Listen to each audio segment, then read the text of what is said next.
Hello everyone, today I'm going over part of the extra problems of chapter 6. Mainly I'm going over the first 20 problems that relates to uneven cash flows and to ordinary annuity.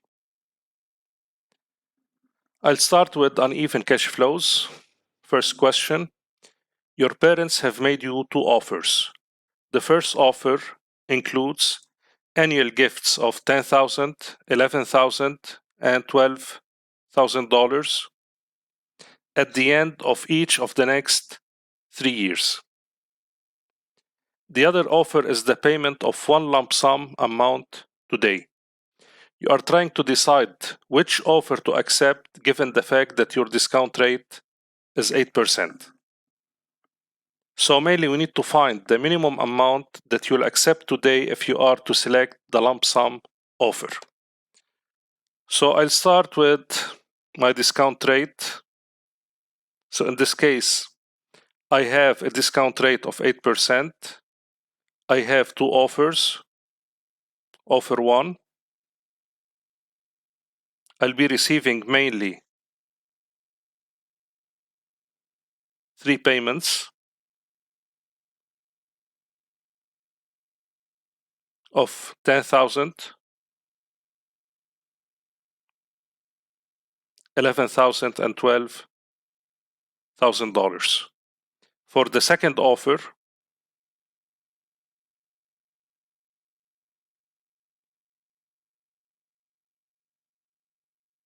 I'll be receiving one single payment, a lump sum payment, now at time t equals 0. So this is the lump sum payment. Now, you need to determine which offer is better for you. Now, so far, you know all the information about the first offer. You know the amounts, the exact amounts of the 3 cash flows to be received over this 3 years period. For the second offer, you still don't know what's that lump sum. Of course, at a certain point in time, your parents will tell you that our second offer involves a lump sum of that amount. Now, before you know how much your parents are offering you as a lump sum, you need to determine the minimum amount of the lump sum offer that will make you indifferent between those two offers. So in order to determine that value that will make you indifferent, you simply have to find the present value of those 3 payments. So if your parents are offering you exactly the present value of the 3 payments of $10, $11, and $12,000 as a lump sum payment in year 0, in that case you will be indifferent between the two offers. So now on your financial calculator, if you are using the BA2 Plus, you will go and click on the cash flow key. After you click on the cash flow key, you need to clear all the previous entries. So you click on second function, then you click on clear work.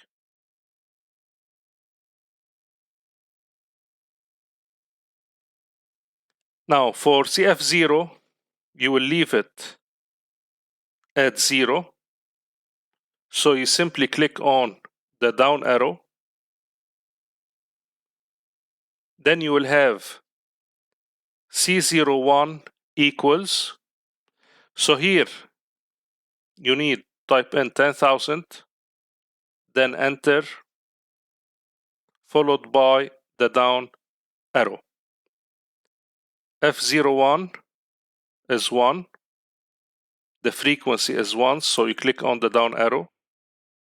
C02 equals, you type in 11,000, enter, followed by the down arrow. F02 is 1, so you click on the down arrow. C03, you type in 12,000, enter, down arrow. Then you will get to F03. After you do all of those steps, you click on NPV. You will have I equals, you type in 8, enter, down arrow.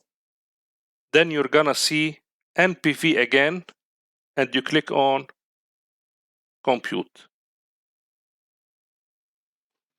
Once you do that, you should get an answer for the NPV.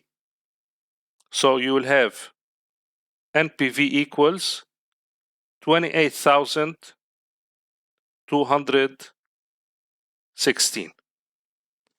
So if your parents are offering you a lump sum offer of 28,216, in that case you will be indifferent between those two offers. If, let's say, your parents offers you let's say 28,000, in this case you should definitely choose offer 1 because it has a higher present value.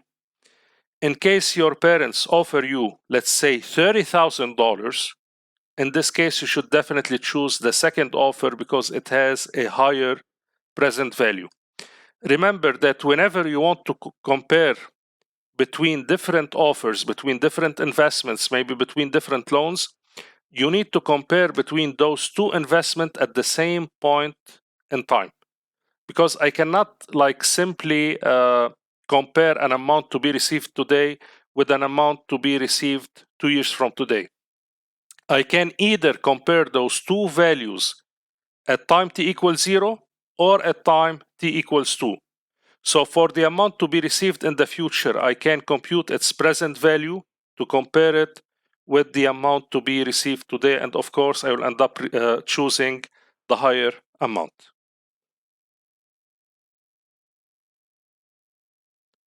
Now for the second question, you are considering a project which will provide annual cash inflows of $4,500, $5,700, and $8,000 at the end of each year for the next 3 years.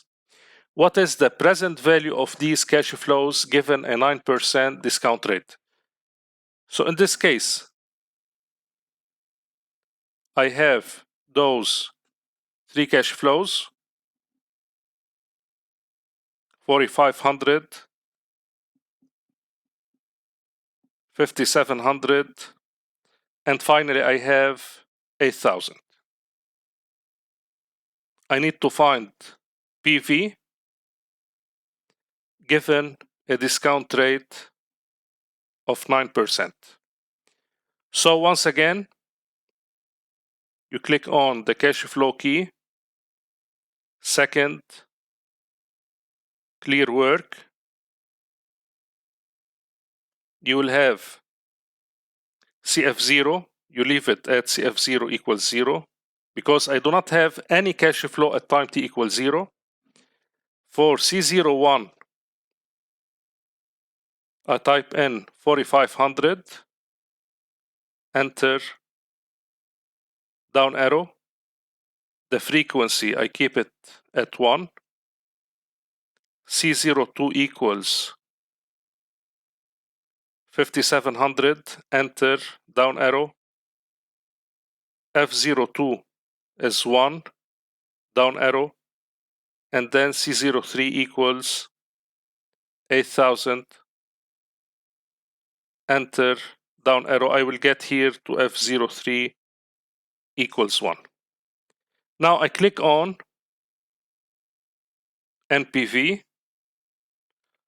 So I will see I equals, I type in 9, enter,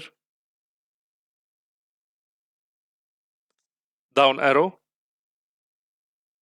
I will see NPV. I click on compute.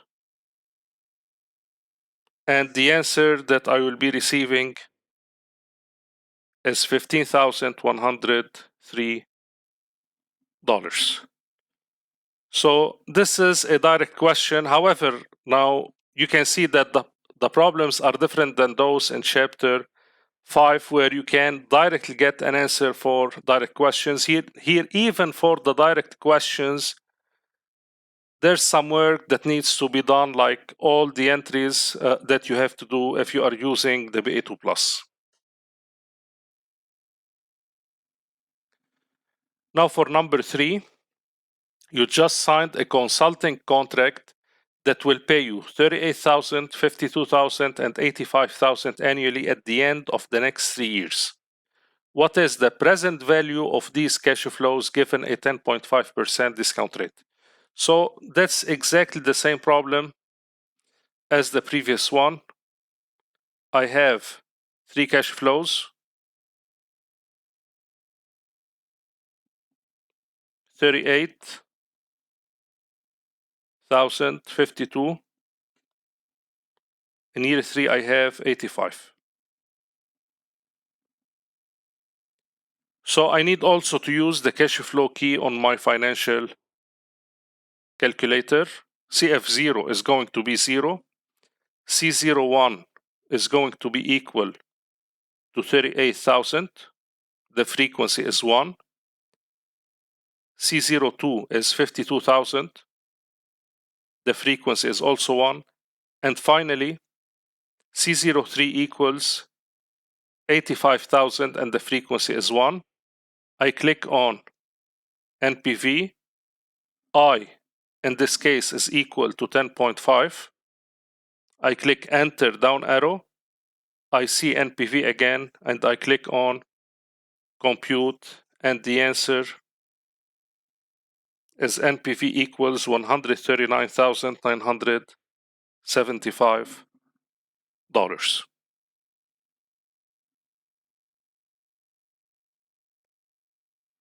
Now for number 4, your local travel agent is advertising an upscale winter vacation package for travel 3 years from now to Antarctica. The package requires that you pay $20,000 today. So this is at time t equals 0, the first payment. So here I need to make a payment of $20,000. $35,000 1 year from today. So the second payment is in year 1, 35,000. And the final payment of 45,000 on the day you depart 3 years from today. So there are no payments in year 2. There's one final payment in year 3, a payment of $45,000. What is the cost of this vacation in today's dollars if the discount rate is 9.75%? So I equals 9.75%. So in this case, I need to find PV. So when I use in this problem the cash flow function, I should enter that value here of $20,000 as CF0 because that amount is to be received or to be paid right away at time t equals 0. So once again, cash flow, you click on it, you clear the previous entries. Now I start, when I see CF0 equals, I should type in 20,000, enter, down arrow, because now, as I said, I have to make a payment at time t equals 0. C01 in this case is 35,000. Enter down arrow. F01 is 1, down arrow. Now, for the second payment C02, I cannot say that it's 45,000 because it's like I'm telling the financial calculator that in year 2 I will have a payment of $45,000. So for years with a missing cash flow, I should enter into my financial calculator that I have a cash flow here of 0. Now initially when you go to C02, it's gonna be set at C02 equals 0. In this case, you can leave it at 0 by clicking simply on the down or enter down arrow. Then F02, you click on, it's already 1, so down arrow. C03 equals 45,000, enter down arrow, then you will see F03 equals 1. Now I click on NPV. I will have I equals, I enter 9.75, enter down arrow. I will see NPV again. I click on compute.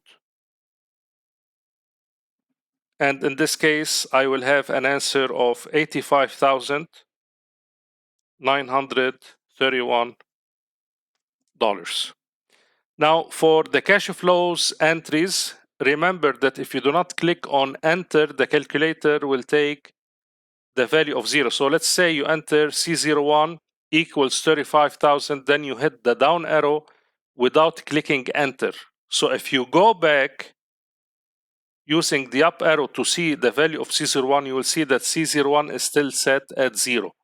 So always, in order to change the default value of 0 to any other value, you must click on enter.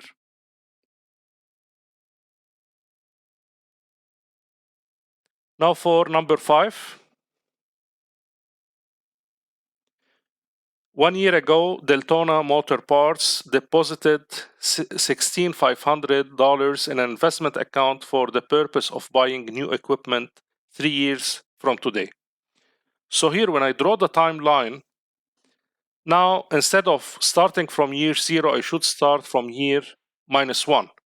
Because in the first statement, I have 1 year ago, the company deposited that $16,500.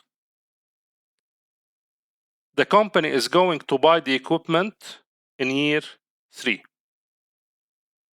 Today, it is adding another $12,000 to this account. So at time t equals 0, we're adding another amount of $12,000. The company plans on making a final deposit of $20,000 1 year from today.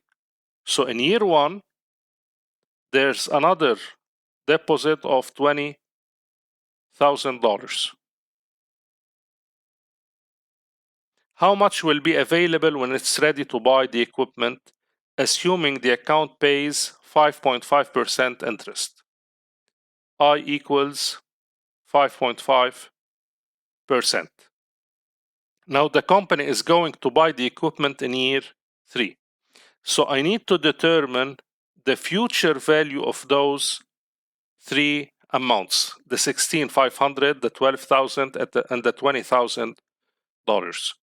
So here I can either compute the future value of each of those 3 amounts and then adding them up, or I can compute, if I'm using the BA2 Plus, I have to compute the present value, the NPV of those 3 payments, and then using that present value, I'll compute the future value. If you are using the other calculator, the Casio calculator, in that case, you can directly compute the future value of those uneven cash flows. So now when you use the cash flow function, and after you clear the previous entry, when you start with CF0, I will treat like, in this case, it's like the starting point is here -1. So in this case, CF0 should be the $16,500. Because now I'm computing the present value of those payments for year -1, for year t equals -1. So I start with CF0 as 16,500, enter down arrow. Then C01 is 12,000, enter down arrow. I will have F01 is 1, down arrow. C02 is 20,000, enter down arrow. I will see F02 equals 1. Now I click on NPV. I equals 5.5. Enter down arrow. NPV, I click on compute. I will be receiving an answer of 45,843.46. So that value is the present value of the three cash flows in year t equals -1. So what I did is that I've computed the present value of the three payments here at this point in time. However, I still need to compute the future value in year 3. In this case, the answer that I have here, the 45,843.46, I enter it as PV. The 5.5 is IY.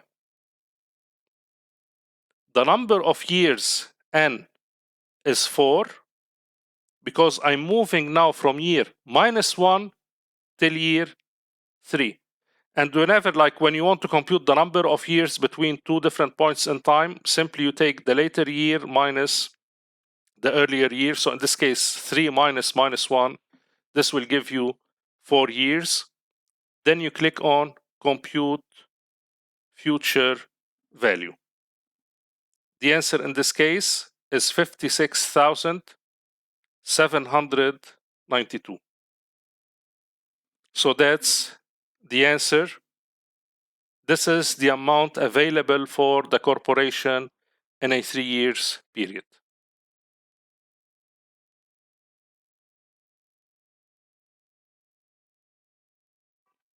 Okay, now number 6. This also involves the future value. You plan on saving $5,200 this year, nothing next year, and $7,500 the following year. You will deposit those amounts into your account at the end of each year. So the first payment you're going to make is in year 1, because it's at the end of the year. So when I'm talking about the current year, you are not making the payment at the beginning of the current year, you are making the payment at the end of the current year. So you're making the payment 1 year from today. Here I have 5,200.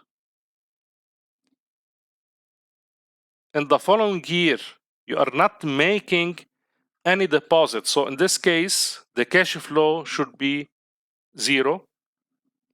And you are making a final deposit of $7,500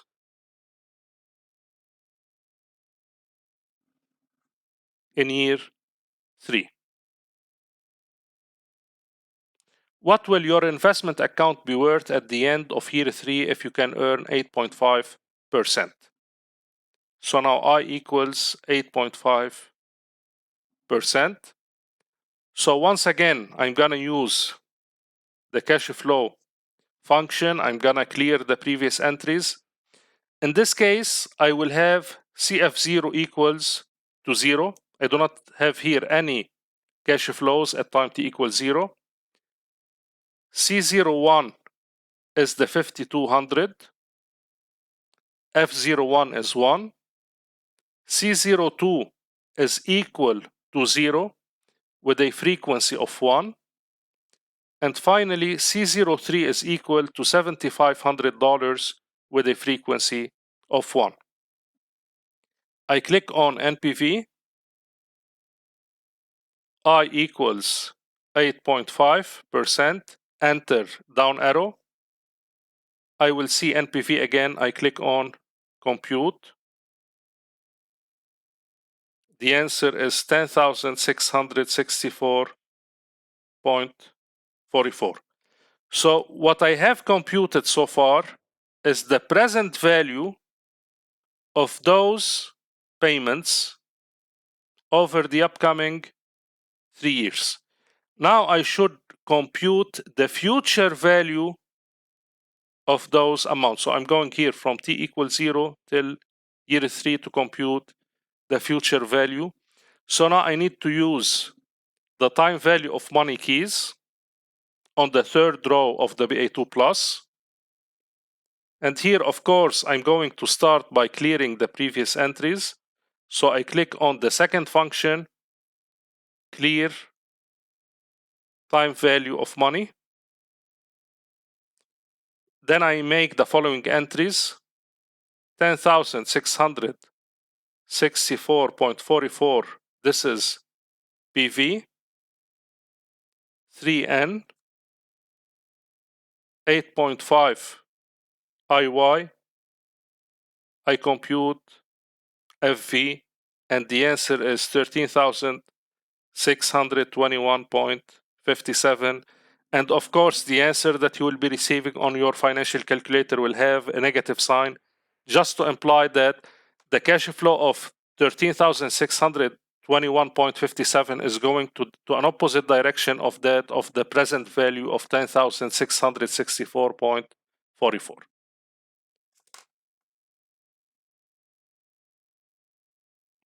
Now for number 7, also a question about the future value of uneven cash flows. The government has imposed a fine on the corner tavern. The fine calls for annual payments of $125, $175, and $50,000 over the next 4 years.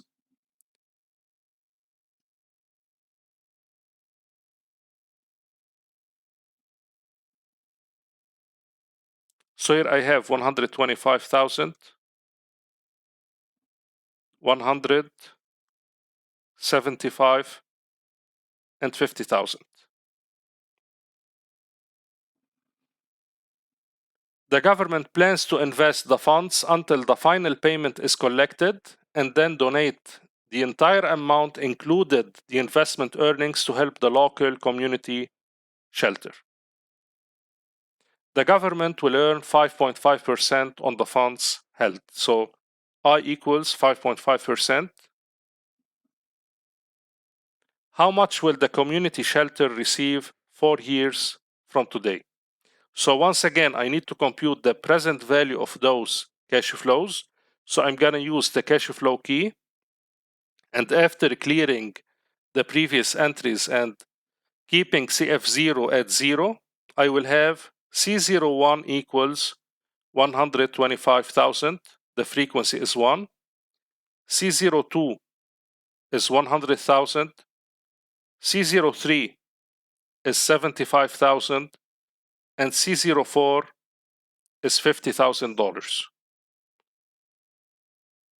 And then I use the NPV, I click on NPV.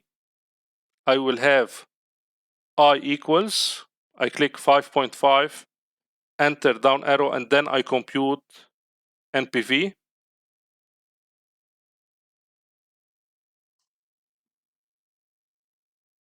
I will get 312,560.52.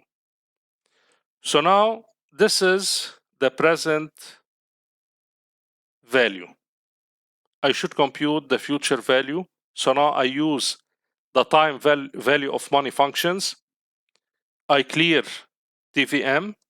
Then I will have 312,560.52. This is PV. For N, 5.5 IY. I click compute FV, and the answer in this case is 387,207.7. So that was the last uneven cash flows problem. Now I move to even cash flows over a predetermined period or a limited period of time. This is the case of annuities. I start with a straightforward question, question number 8. What is the future value? So I need to compute the future value of $12,000 a year for 25 years at 12% interest. So here this is from year 0 till year 25. And here you need to be very careful, because as you can see, if the question was what's the future value of $12,000 after 25 years, this will imply that there's only one lump sum payment of $12,000 at time t equals 0. However, here, as you can see, this is the future. I need to find the future value of $12,000 a year. So this means this is a cash flow over the 25 years period. So each time I have $12,000 till year 25. So in this case, the $12,000, this is the payment. 25 is the number of years or the number of payments. So this is 25N. The interest rate is 12%. So 12 IY. I click on compute FV. In this case, the answer is 1,600,006. So that's the future value of those 25 equal payments of $12,000 at 12% interest rate.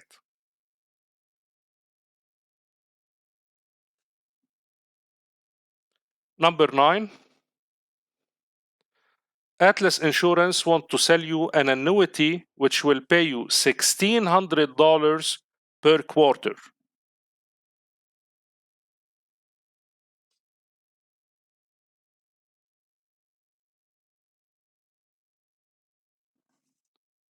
For 25 years. So this is over a 25 years period. You want to earn a minimum rate of return of 6.5%.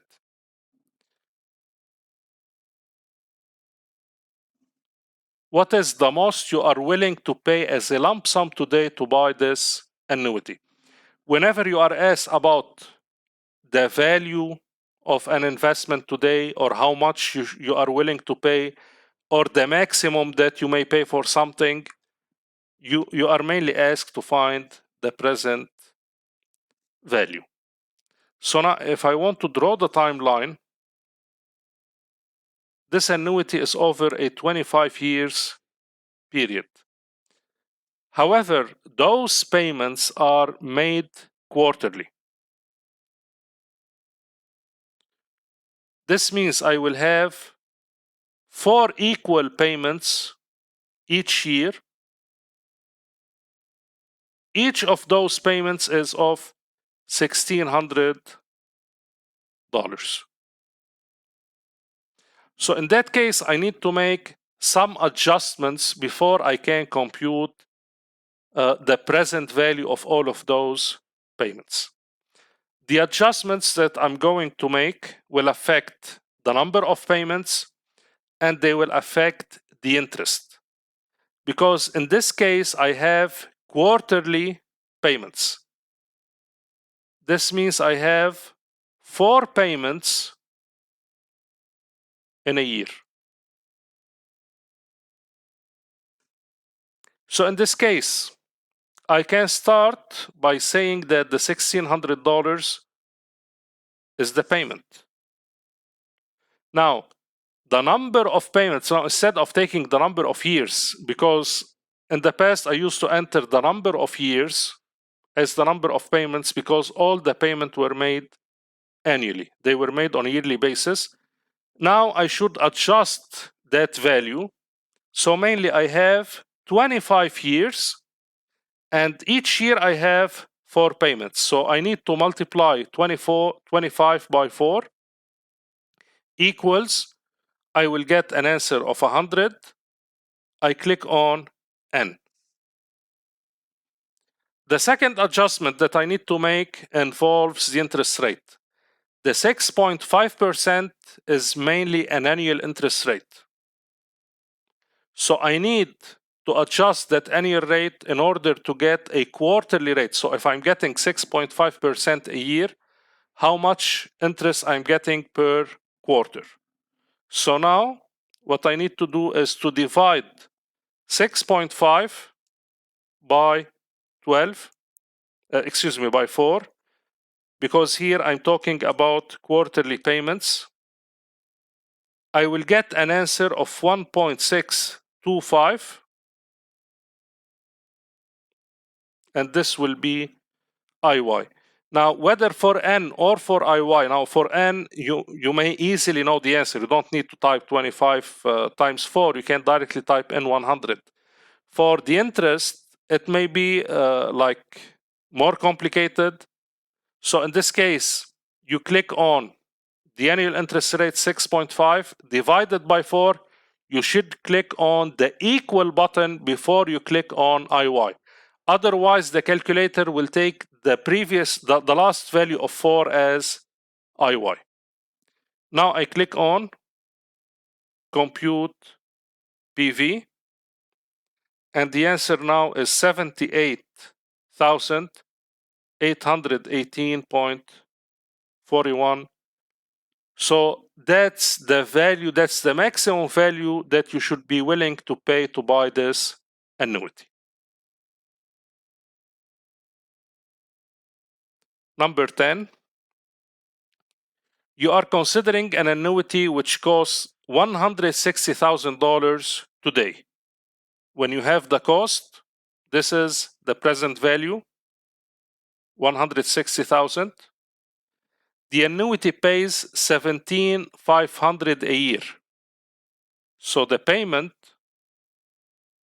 is 17,500. The annual interest rate I is equal to 7.5%. What is the length of the annuity time period? So in this case, I need to find N.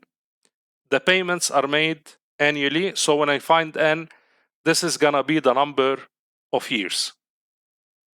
So now when I use the time value of money keys, I will have 160,000. I click on the plus minus key to get a negative sign before the 160,000. This is PV. The payment is 17,500. PMT 7.5 is IY, and I compute in this case N, and the answer is 16 years. Because here I have annual payments. Now remember, for this problem, if I didn't enter minus 160,000, if I enter that amount as plus 160,000, I will receive an error message. So whenever I have to enter two cash flow values, you need to make sure which cash flows are going in an opposite direction, and you need to use the negative sign to differentiate between those cash flows going in opposite directions. Number 11, you are preparing to make monthly payments of $72. So now here I have a monthly payment of $72 beginning at the end of this month into an account that pays 6% interest compounded monthly. Now, when you see this phrase, the interest rate is 6% compounded monthly, it doesn't mean that the 6% is the monthly rate. The 6% is an annual rate. And this is something we'll see later on. This is what we will call the annual percentage rate. This 6%, which is an annual rate, I need to transform it into a monthly rate. So in this case, the monthly rate equals 6 divided by 12, because I have 12 months in a year, and the answer is 0.5%. This is the monthly rate. How many payments will you have made when your account balance reaches 9,312. So FV equals $9,312. I need to compute N. In this case, 72 is the payment. I will put here a negative sign before the 72 to differentiate between the 72 and the $9,312, the future value. But it won't matter if I use the negative sign for the payment or for the future value. I will have 9,312, this is FV. The interest rate is 6 divided by 12 is 0.5. This is IY. Then I compute N. In this case, N is equal to 100. N is mainly the number of payments or the number of periods, because here I have monthly payments. This means that this is 100 months. So here it's the same unit as that of the frequency of the payments. When I'm talking about monthly payments, N should be in months. IY should be a monthly rate. If I'm talking about quarters, N is the number of quarters and IY should be the quarterly interest rate. When I'm talking about annual payments, N is going to be the number of years and IY is going to be the annual rate.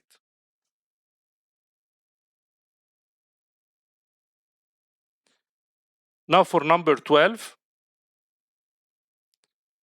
the wine press is considering a project which has an initial cash requirement of $187,400. The project will yield cash flow of $28.32 monthly for 84 months. What is the rate of return on this project?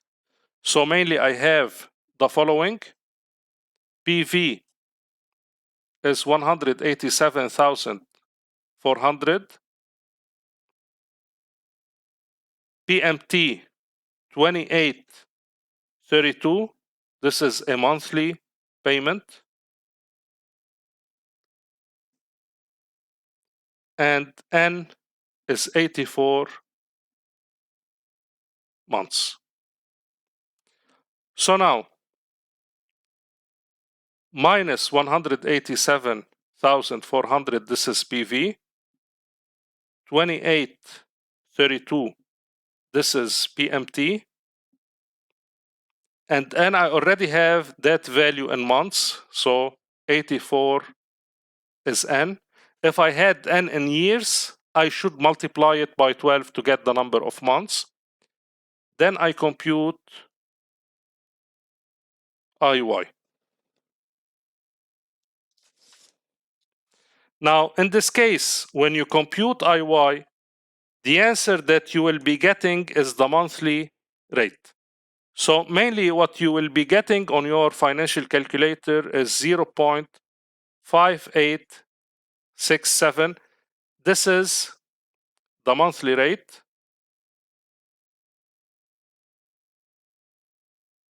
In order to get the annual rate, the annual interest rate, I need to multiply my answer by 12.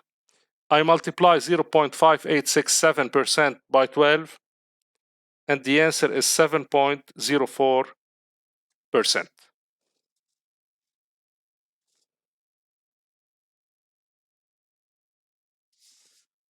Number 13, your insurance agent is trying to sell you an annuity with a cost of $230,000. So this is PV. By buying this annuity, your agent promises payments of $1,225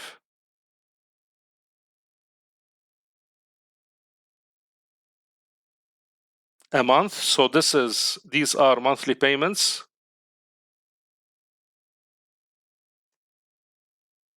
For the next 30 years. So this is over a 30 years period. What is the rate of return on this investment? So here, although I have monthly payments, when you are asked to get the rate of return, the answer should be as an annual rate. So now when I get the answer, my answer is going to be like the previous question, number 12, is going to be as a monthly rate. I need to transform it back to get the annual rate.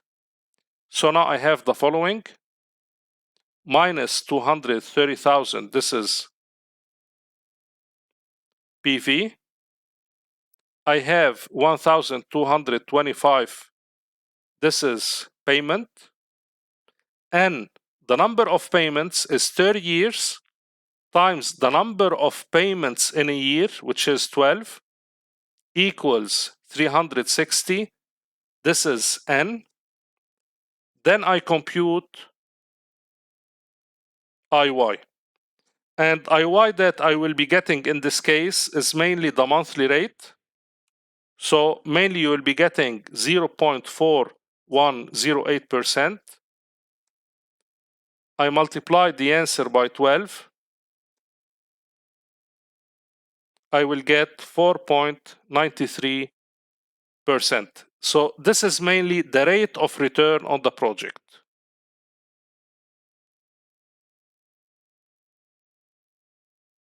So the rate of return is 4.93%.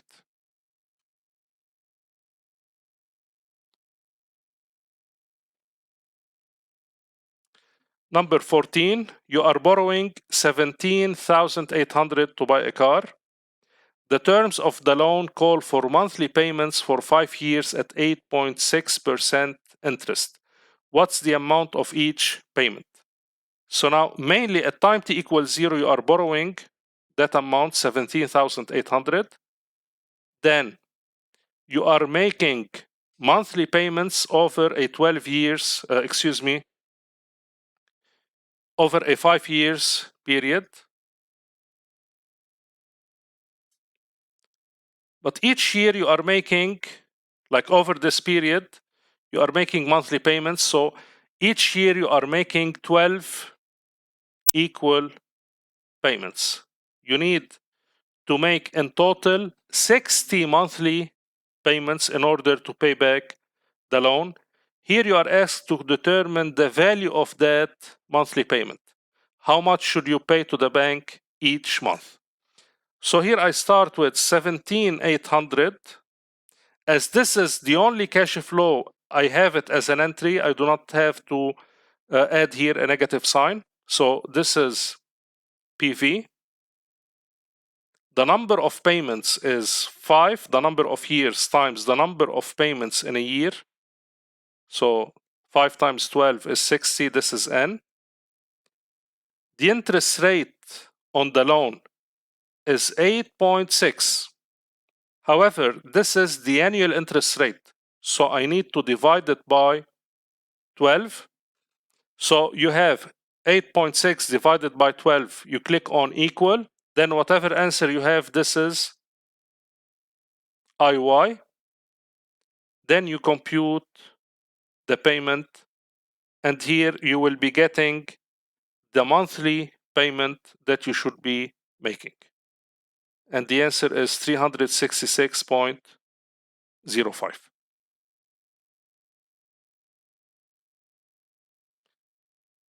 Now I move to question number 15. You borrow $165,000 to buy a house. So like in the previous problem, PV is that 165,000. The mortgage rate is 4.5%. So 4.5%, this is an annual rate on the loan. Payments are made monthly. So I have monthly payments. If you pay the mortgage according to the loan agreement, how much total interest will you pay? So in this problem, I will have multiple steps. First of all, let me determine the amount of the monthly payment. So I start with 165,000. This is PV. 4.5, this is the annual rate. I divide it by 12 equals. This is IY. Now, For N, I'm taking the loan over a 30 years period. So 30 times 12 equals 360 is N. Then I compute the payment. The payment in this case is equal to 836.0308. So this is how much I should be paying monthly. Now the question is, how much total interest will you pay? Mainly, the total payments that I'm going to make are going to be equal to the principal amount plus the total interest. In this case, the total payments that I'm going to be making, so total payments, are equal to the monthly payment times 360. So in total, the sum of all of my payments to the bank are equal to 300,971. So the total interest, how much I'm paying in interest in total, is the total payments 309,971 minus the principal, the 165,000. So the total interest is 135,971. Now question number 16. Nadine is retiring at age 62 and expects to live to age 85.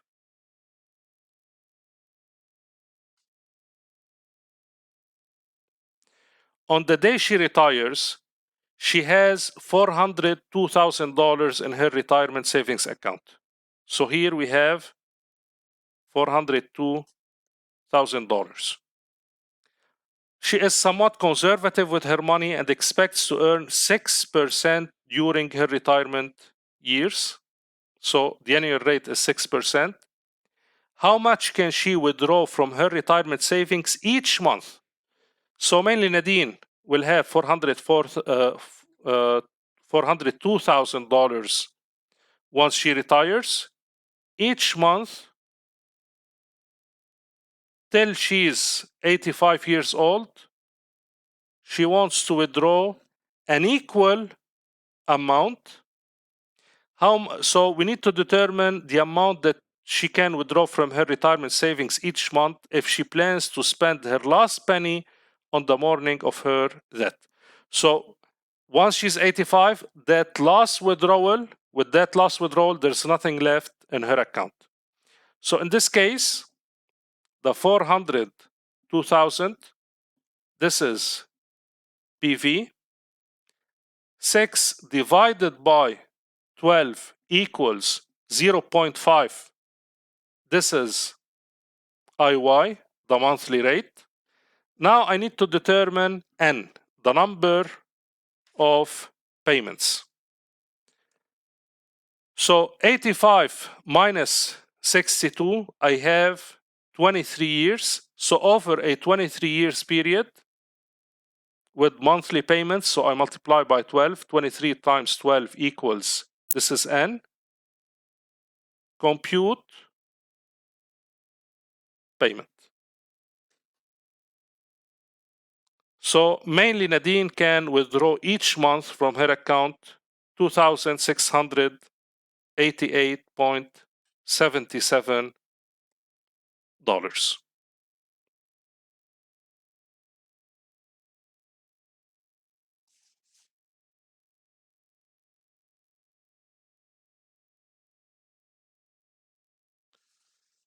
Okay, now number 17.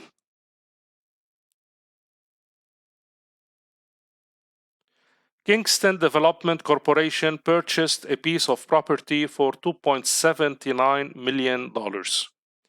The firm paid a down payment of 15% in cash. So mainly we had like the price of the land, of the property, equals 2.79 million. 15% were paid in cash, and the remaining 85% were financed through a loan. The loan terms require monthly payments for 15 years. So I have monthly payments for 15 years.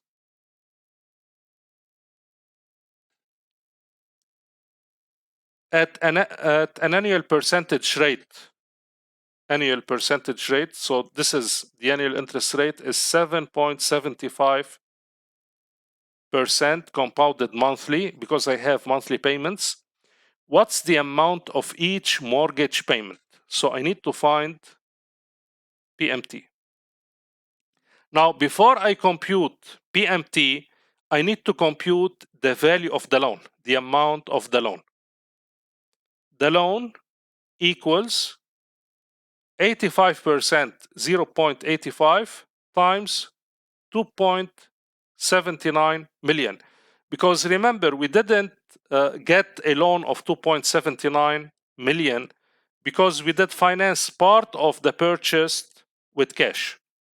So mainly the loan in this case is equal to 2,371,500. This is the value of the loan.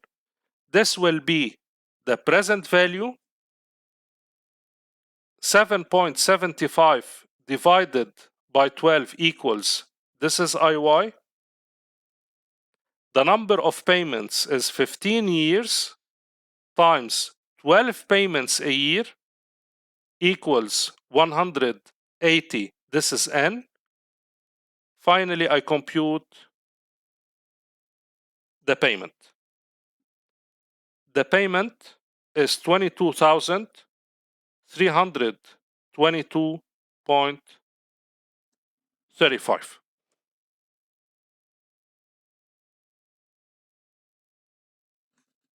Now for number 18. You just won the grand prize in a national writing contest. As your prize, you will receive $2,000 a month for 10 years. So the payment is equal to $2,000 a month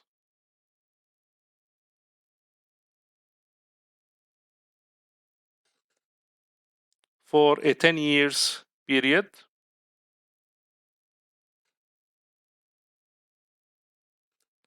You can earn 7% on your money. So the annual percentage rate APR is 7%. What is this price worth to you today? So I need to find the present value. In this case, 2,000, this is PMT. The interest rate IY is 7 divided by 12 equals, this is IY. The number of payments, 10 times 12 equals 120, this is N.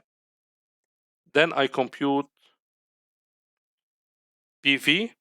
The present value is $172,252.71.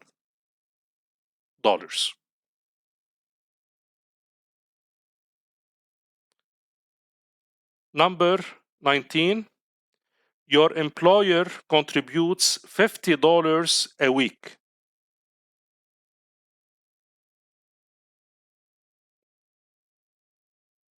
To your retirement plan. Assume that you work for your employer for another 20 years.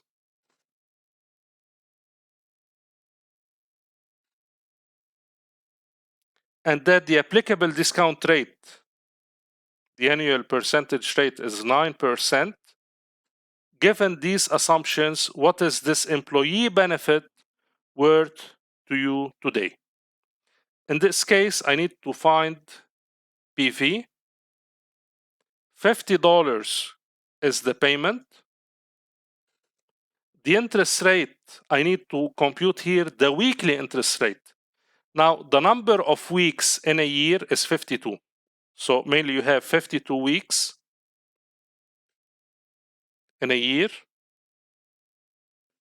So 9 divided by 52 equals, this is IY. 20 times 52 equals, this is N. Now I can compute PV, and the present value is 24,106.15.